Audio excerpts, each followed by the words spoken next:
ఉండాలి. దీనివల్ల సంపద సృష్టించబడుతుంది. దీనివల్ల ఆదాయం పెరుగుతుంది. ఆదాయం పెరిగినప్పుడు మళ్ళీ ఆ డబ్బుల్ని సంక్షేమానికి ఖర్చు పెడతాం. అదే మాదిరిగా మళ్ళీ డెవలప్మెంట్ కోసం ఖర్చు పెడతాం, మానవ వనరుల కోసం ఖర్చు పెడతాం. అప్పుడు ఇది ఒక సైకిల్ కింద కంటిన్యూగా నిరంతరం ముందుకు పోయే పరిస్థితి వస్తుంది.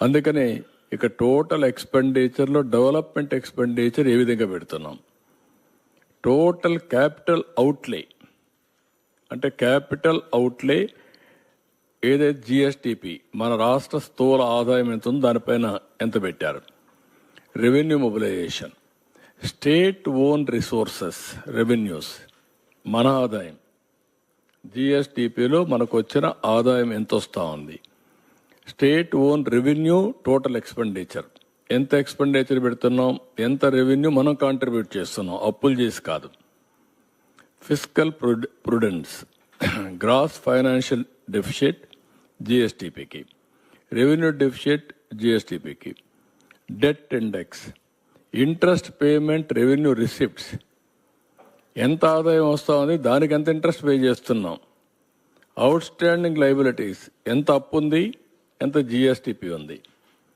ఇవన్నీ కూడా చేసి డెట్ సస్టైనబిలిటీ అప్పు చేయడమే కాకుండా అప్పు తిరిగి పే చేసే శక్తి మనకుందా లేదా, అవి చూసిన తర్వాత growth rate of interest repayments కూడా పేమెంట్స్ ఉన్నాయి. ఇవన్నీ పెట్టుకొని చేశారు.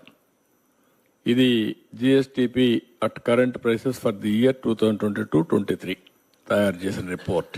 నెక్స్ట్, ఇది వీళ్ళు ఇచ్చిన report.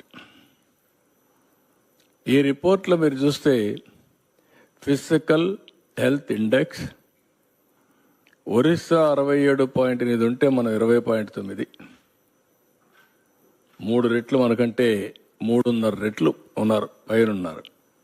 Then Chhattisgarh, then Goa, Jharkhand, Gujarat, Maharashtra, Uttar Pradesh, Telangana, Madhya Pradesh, Karnataka, Tamil Nadu, Rajasthan, Bihar, Haryana, Kerala, west Bengal, Andhra Pradesh. మన కింద ఒక్క పంజాబే ఉంది. బీమార్ స్టేట్ అని చెప్పుకున్నాడు మన ఉంటారు బీహార్ని, ఆ స్టేట్ కూడా పైన ఉంది. ఇప్పుడు మనం కిందకు వచ్చేసాం. అంటే ఇప్పుడు ఇక్కడ చూస్తే డెట్ సస్టైనబిలిటీ 0, అప్పు తీసుకొని రీపే చేసే శక్తి లేదు. అందుకే ఎవరన్నా డబ్బులు ఇవ్వాలని ఇచ్చే పరిస్థితులు లేరు మనకు. అందుకే ఎఫ్ఆర్బిఎం కూడా లేదు. అంటే ఇంత దారుణంగా చేసి మళ్ళా ఫర్దర్గా ఇది 2022-23 అయితే మళ్ళీ అప్పులు చేసేసారు. అందుకే ఎంఆర్ఓ ఆఫీసులు కూడా తాకట్టు పెట్టారు. ఎంఆర్ఓ ఆఫీసులు లేదంటే గవర్నమెంట్వి లిక్కర్ తాకట్టు పెట్టడం, ఎక్కడ దొరికితే అక్కడ తాకట్లు పెట్టి ఇష్టానుసారంగా చేసేసారు. ఇది క్లియర్గా నేను చెప్పింది కాదు, ఇది నీతి ఆయోగ్ చేసిన ఎక్సర్సైజ్, ఒక రాష్ట్రాని కోసం చేసిన పని కాదు. దేశ ఆర్థిక పరిస్థితిని అధ్యయనం చేసి రాబోయే రోజుల్లో దీన్ని ఏ విధంగా ముందుకు తీసుకుపోవాలో ఒక సజెస్టివ్గా అడ్వైజరీ బాడీ అయినటువంటి నీతి ఆయోగ్ తయారు చేసిన రిపోర్ట్ ఇది.